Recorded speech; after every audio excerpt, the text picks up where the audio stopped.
अस्सलाम वालेकुम friends, defence updates पे सऊदी नेवल चीफ की पाक बहरिया के सरबराह से अहम मुलाकात की खबर आपके साथ शेयर करेंगे। भारतीय आर्मी को अपाची हेलीकॉप्टर्स की फराहमी, आईडेफ दिफाई नुमाइश का बाकायदा आगाज, रूस का यूक्रेन के खिलाफ नए मिसाइल का इस्तेमाल, रोमानिया के इसराइली सिस्टम एक्विजिशन समेत दीगर अहम बैन अल-अक़वामी दिफाई खबरें भी इस वीडियो में शामिल होंगी। So let's start.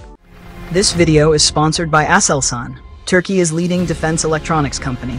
pioneering advanced systems in radar, electronic warfare, and electro-optics.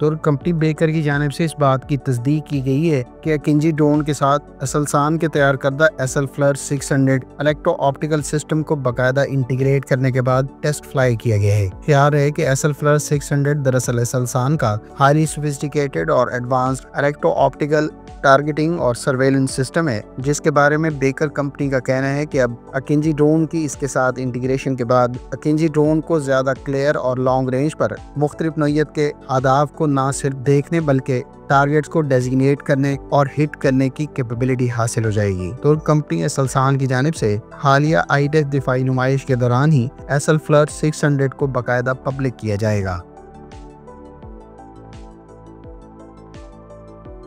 Friends, royal Saudi navy के चीफ ऑफ नेवल स्टाफ ने पाकिस्तान के सरकारी दौरे के दौरान इस्लामाबाद में नेवल हेडक्वार्टर में पाक बहरिया के सरबराह से मुलाकात की है। दोनों मालिक की नेवीज के सरबराहों की इस मुलाकात के दौरान जहां बाहमी दिलचस्पी के अमूर पर बातचीत की गई, वहाँ इलाकाई मैरी टाइम सिक्योरिटी सूरत हाल, दिफा और तरबियत के अलावा सिक्योरिटी में पहले से बढ़ते तावन को मजीद बढ़ाने के तरीकों पर तबादला ख्याल किया गया। इस मुलाकात के दौरान पाक बहरिया के सरबराह और रॉयल सऊदी नेवी के सरबराह के दरमियान पाकिस्तान नेवी और रॉयल सऊदी नेवी की मुश्तरका एक्सरसाइज नसीमुल बहर 15 के कामयाब इनेकाद को सराहा गया। ख्याल रहे कि पाक बहरिया और रॉयल सऊदी नेवी के दरमियान देरीना और बरादराना ताल्लुकात हैं, जबकि दोनों मालिक की नेवीज के दरमियान पहले से मजबूत ताउन और ताल्लुकात दोनों मालिक की दिफाई ताल्लुकात को भी मजीद फरोग देने का बाइस बन रहे हैं।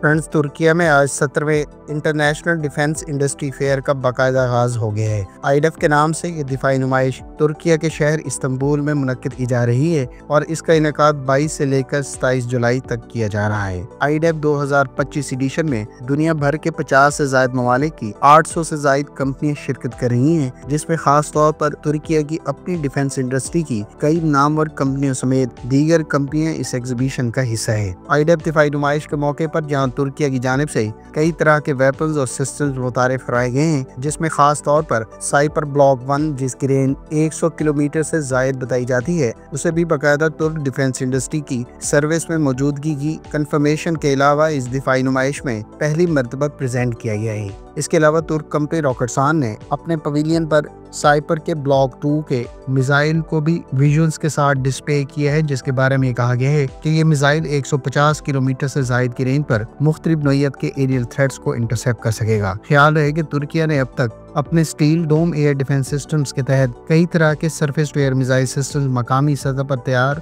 और बाकायदा आर्म फोर्सेस को प्रोवाइड कर दिए हैं, जिसमें हिसार ए 15 किलोमीटर रेंज के साथ और हिसार ओ 25 किलोमीटर रेंज के साथ, इसके अलावा Hisar O plus active radar homing missile के साथ उसकी रेंज 40 किलोमीटर से जायद, जबकि साइपर ब्लॉक 1 की रेंज 100 किलोमीटर से जायद बताई गई है। इन तमाम सिस्टम्स को स्टील डोम लेयर्ड एयर डिफेंस निजाम के तहत बाकायदा तुर्क आर्म फोर्सेस के हवाले कर दिया गया है। इधर तुर्किया की नामवर कंपनी असलसान ने साउथ अफ्रीकन कंपनी और चेक रिपब्लिक की एक्सकैलिबर के साथ ताउन से मुतालिक कॉन्ट्रैक्ट साइन किए हैं, जिसके तहत दोनों मालिक की ये कंपनियां एक दूसरे से मुख्तलिफ वेपन्स और सिस्टम्स के हवाले से कोलैबोरेट करेंगी। असलसान ने इस दिफाई नुमाइश के मौके पर अपने गुर्ज नामी वेरी शॉर्ट रेंज और लो ऑल्टीट्यूड एयर डिफेंस सिस्टम को अनमैन्ड व्हीकल पर माउंटेड फॉर्म में दिखाया है, जिसे पहली मरतबा पब्लिक किया गया है। दीगर तुर्क कंपनियों में खास तौर पर STM के तैयार करदा नेशनल अटैक पोर्ट, जिसे स्केल मॉडल के साथ इस दिफाई नुमाइश में प्रेजेंट किया गया था, इसके बारे में इतलात सामने आई है कि इसकी कंस्ट्रक्शन का बाकायदा आगाज पहले ही कर दिया गया है। ये नेशनल अटैक बोट जो टोटल 700 टन की डिस्प्लेसमेंट रखती है, इसकी मैक्सिमम लेंथ 68 मीटर्स और ये टोटल 36 पर्सनल को अकोमोडेट करने के साथ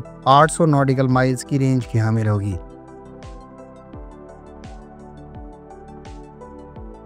फ्रेंड्स, पाकिस्तान की global industrial and defence solutions आईडेफ दिफाई नुमाइश के मौके पर अपने मुख्तलिफ वेपन्स और सिस्टम्स के साथ इस बैनुल-अक़वामी दिफाई नुमाइश में शिरकत कर रही है। Global industrial and defence solutions की जानिब से जहां बैटल टेस्टेड फतह सीरीज के guided multi launch rocket systems को इस दिफाई नुमाइश में एक्सपोर्ट कस्टमर्स के लिए प्रेजेंट किए गए हैं, वहीं शापर सीरीज के ड्रोन्स के अलावा गेट्स के तैयार करदा ब्लेज सीरीज के लोटरी म्यूनिशंस और हरबा एनजी नामी एंटी शिप और लैंड अटैक क्रूज मिसाइल को भी एक्सपोर्ट कस्टमर्स के लिए इस दिफाई नुमाइश पर शोकेस किया गया है। पाकिस्तान आर्मी के chairman joint chief of staff committee general Sahir Shamshad Mirza ने आईडेफ दिफाई नुमाइश के मौके पर global industrial and defence solutions के स्टैंड्स का दौरा किया है, जहां उनके विजिट के दौरान गेट्स के सीईओ मिस्टर असद कमाल और दीगर टीम मेंबर्स ने गेट्स के पवेलियन पर मौजूद मुख्तलिफ वेपन्स और सिस्टम्स के हवाले से chairman joint chief of staff committee को न सिर्फ ब्रीफिंग दी, बल्कि पाकिस्तान की डिफेंस कैपेबिलिटीज और ग्रोइंग इंटरनेशनल प्रेजेंस के हवाले से भी ब्रीफिंग दी गई।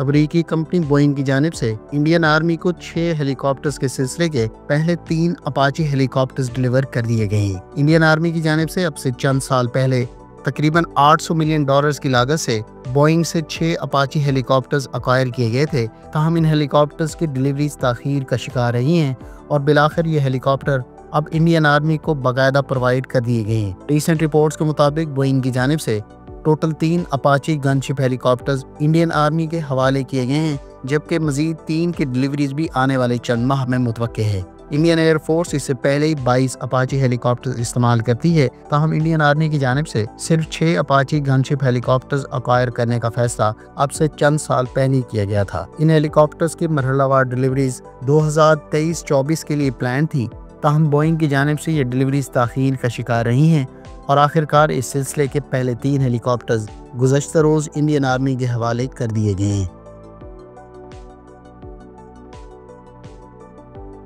यूक्रेनियन हुकाम ने दावा किया है कि रूस की जानिब से रीसेंट स्ट्राइक्स में उसके नए Ka-69 stealth air launch cruise missile का इस्तेमाल किया गया है। यूक्रेनियन हुकाम ने रशिया के हवाले से कंडक्ट किए गए recent large scale air strikes के बाद रैकेज की डिस्कवरी के बाद इस बात की तस्दीक की है कि रशियन आर्म फोर्सेज ने अपने Ka-69 stealth air launch cruise missile को पहली मरतबा यूक्रेन के खिलाफ इस्तेमाल किया है। इस मिसाइल के बारे में इतलात हैं कि तकरीबन 400 किलोमीटर की रेंज रखता है, जबकि इस मिसाइल के बारे में रिपोर्ट्स हैं कि इसे Su-57 5th generation combat aircraft के साथ साथ रशियन एयरफोर्स के जेर इस्तेमाल Su-30 तैयारों के अलावा Su-35 और Su-34 से भी लॉन्च किया जा सकता है। रूस की तरफ से यूक्रेन जंग में अब तक कई तरह के नए वेपन इस्तेमाल किए जा चुके हैं, जिसमें खास तौर पर मल्टीपल इंडिपेंडेंट री-एंट्री व्हीकल जैसे वारहेड से लैस बैलिस्टिक मिसाइल्स और हाइपरसोनिक स्पीड से फ्लाई करने वाले एयर लॉन्च मिसाइल्स के अलावा अब Ka-69 stealth air launch cruise missiles की भी इतलात सामने आई हैं।